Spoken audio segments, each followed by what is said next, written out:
le panel SunderFX, tu t'es sûrement demandé quelle était la différence entre un signal A et un signal B.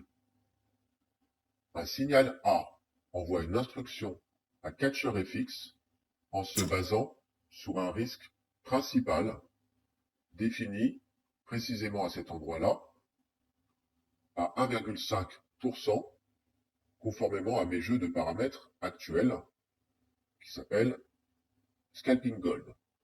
Donc cela se traduit concrètement par si j'envoie un signal en cliquant sur ce bouton-là, automatiquement, CatcherFX, en capturant ce signal, ouvrira une position en se basant sur un risque de 1,5% sur l'actif concerné.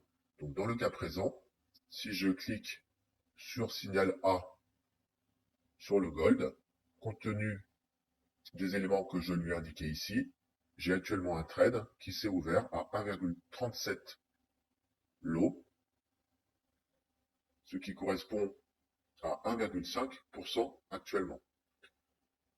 Si j'annule mon trade et que cette fois-ci, je clique sur signal B, je vais envoyer à CatcherFX, dans ce cas-là, un signal qui sera basé non plus sur ce risque-là, mais sur une seconde stratégie qui est définie ici, sur laquelle sera appliqué un risque de 0,5% uniquement. Je précise que cette stratégie numéro 2 ne sera prise en compte,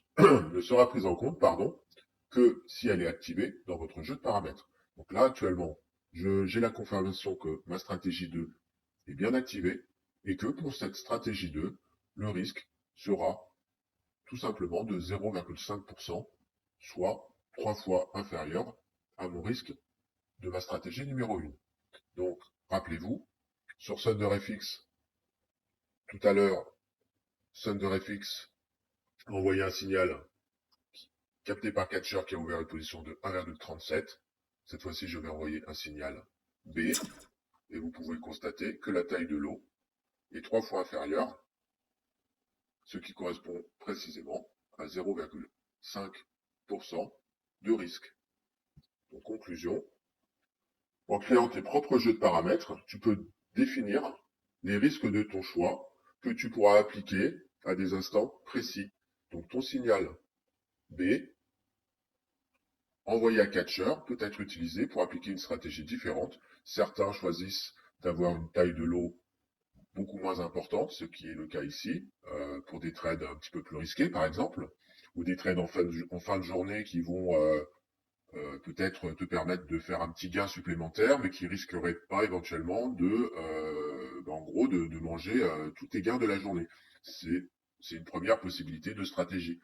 D'autres peuvent l'utiliser au contraire pour des opportunités précises sur les marchés et ils vont peut-être prendre pour cette stratégie numéro 2 un risque beaucoup plus important.